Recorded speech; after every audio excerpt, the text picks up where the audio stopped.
Намираме се в бащината къща на собственика на ЦСК Александър Попов и ни предстои разговор с академик Александър Попов старши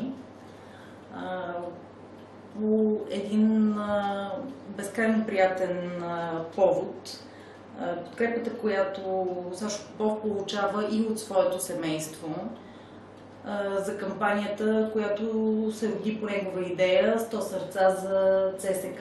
Аз не знам дали е толкова приятен повод. Ако нямаше нужда от такъв повод, ще бъде по-добре. Но...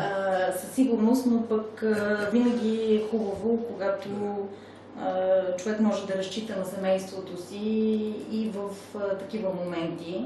Защото битката на Сашо е много тежка, продължи прекалено дълго и в крайна сметка това е, може би, неговия последен отчаян ход с тази кампания. Да успее да помогне на ЦСК, на себе си и на всички хора, които искат ЦСК да го има. Как гледате изобщо на всичко, през което минава Сашо? Последните 3 години, може би. Как гледам? Да ви кажа, аз не съм много далеч от подобни ситуации, защото аз се занимавам с наука. Науката е в много тежко състояние. За съжаление и науката. И науката даже се говори, че все пак спортът е в по-добро състояние, от гледна точка на това, че спорта като цяло е малко по-добре. Нали? Не говорим само за ЦСКА, говорим общо за спорта. По принцип би трябвало да е малко по-добре от науката, която в всичките части е в тежко състояние. Аз съм от БАН, в тежко състояние са и университетите, не толкова тежко, колкото БАН, но БАН е в много тежко състояние. Така че аз съм просто съпричастен на хората, които изпитват затруднения от тези финансовия недоимък. И в този смисъл, освен чисто семейните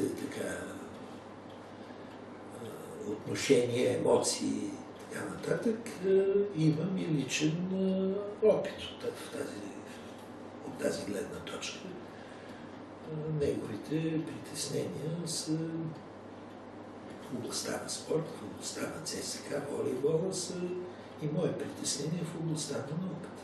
Вие сте изтъкнат химик, вашата съпруга Ани Попова също е химик. Как от двама химици се появи спортист и съжалявали ли сте някога, че Сашо не тръгна по вашия път и преживява неща, защото, нали, Кубертен е казала „спорт, ти си радост“, но като гледаме през какво минават момчетата и момичетата в ЦСК и Сашо, който като един Моисей върви отпред. Да ви кажа, ще излъжа, ако кажа, че не съм съжалявал. Съжалявал съм. Дори на жена ми така съм казвал, че може би аз съм виновния, за да изпадне той в крайна сметка в това положение. Защото ако той не беше лош ученик, добър ученик си беше, ако си беше продължил по този стандартен начин, сега щеше да е сигурно в чужбина, някъде я адвокат, я химик надали, нямаше да му позволя.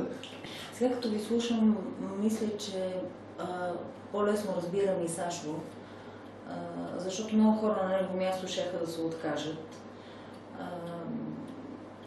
Наистина, понякога се чуда, това не е инат, откъде намира сили да продължава, защото няма много подкрепа.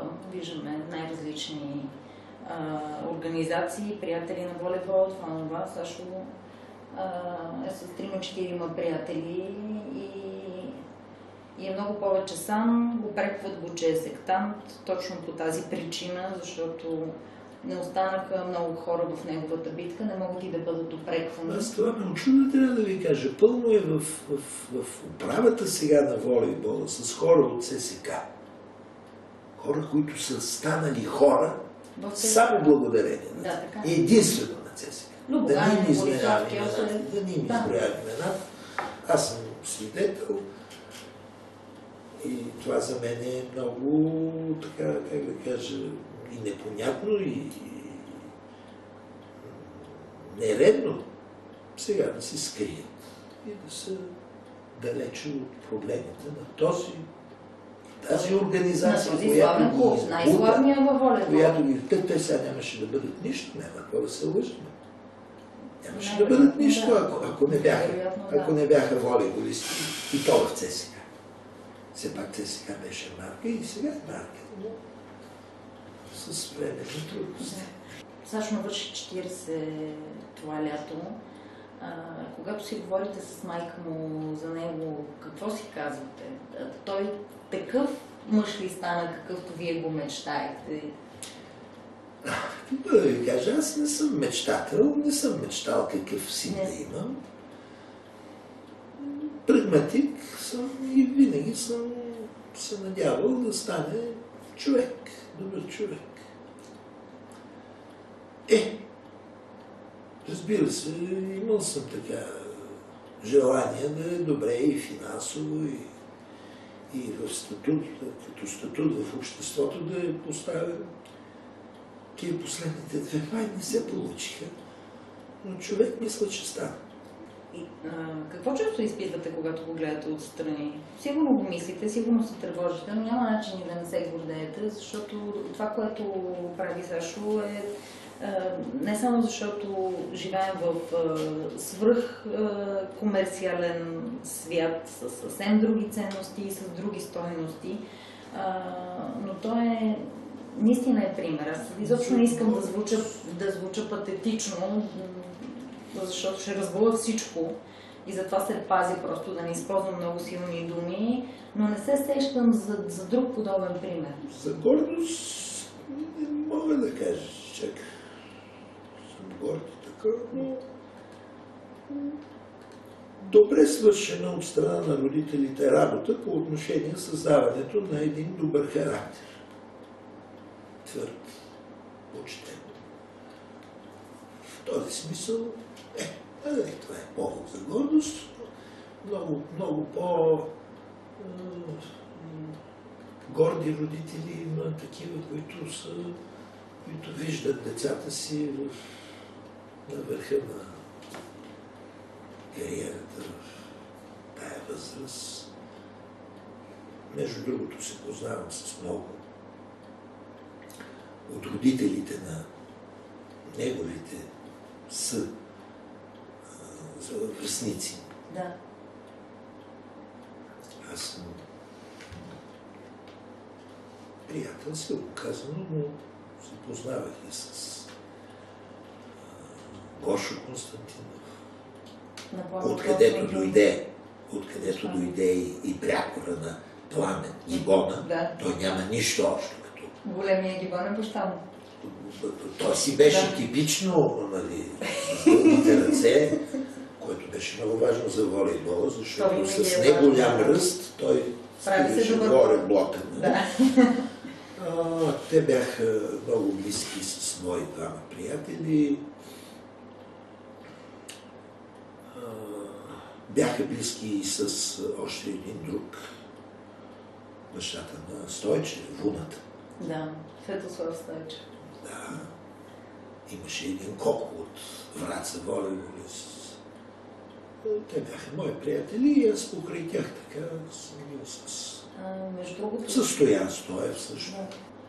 Трябва да ви кажа, че и науката и спорта са поставени на едно и също положение, изключително неприятно за България, за нас, хората, занимаващи се и с наука или с спорт, защото законите в България, законовата рамка, нормативните документи не дават никакви възможности за привличане на спонсори. И в единия случай, и в другия. Значи аз за науката съм борил. Между другото, веднага след освобождението в България е имало много хубав закон и са давали преференции за хората, които подпомагат науката. И много хубав закон за физическото възпитание, 1933. Това за съжаление не го знам. Значи аз знам края на 19 век, 895 година, до към 1910 година е действал много хубав закон за занаятите, така се казва. Да. Който е давал преференции на тези занаячи, данъчни преференции, които взимат на работа млади висшисти, които дават пари за закупуване на нови технологии. Технологии силно казвам. Но за времето си, да. Но такива неща. Ами че също може да стане и за спорт. Аз сега, например, се чуда и на него съм му го казал. Защо да няма данъчни преференции за хората, които дават пари за спорт? Не само да има данъчни преференции. И защото казват се страхуват, че няма да има достатъчно данъчни преференции. На мен, знаете, какво са ми отговаряли? И предполагам. Финансовите, големите яки. Казва, той ще даде за спорт. Той има такава печалба. Да. Ще даде за спорта толкова, печалбата му се намалява. Това означава, че му се намалява данък. При по-малка печалба. Така е, да. Ти искаш да му дадеш отгоре преференция втори път. Да. За един път тук, където е дал, още един път. Ми викам, ако трябва 5 пъти му намалете данъка, само и само да финансира науката, респективно спорта. Защо да няма, примерно, преференции за спорта, за хора, които финансират спорта, примерно финансира даден отбор. Ако този отбор вземе титла, участва международно някъде, вземе медал, европейско, световно, олимпиада. Ако даде на някакъв голям отбор по чужбина класен играч, защо да не му направим и заради това отстъпка? Да му дадем данъчна преференция. Тогава ще има. Държавата, нали виждате какви неща се правят, за да има по-висока събираемост? В държавата повече пари никога не е има. Отколкото сега? Държавата е пълна с пари. Това сериозно ли го казвате? Абсолютно сериозно. Държавата е пълна с пари, само че ги притежават не хората, които имат отношение към правилно отношение към държавата. Идва Коледа. Какво си пожелавате на себе си, на Сашо, на двете внучки? Здраве! Само здраве!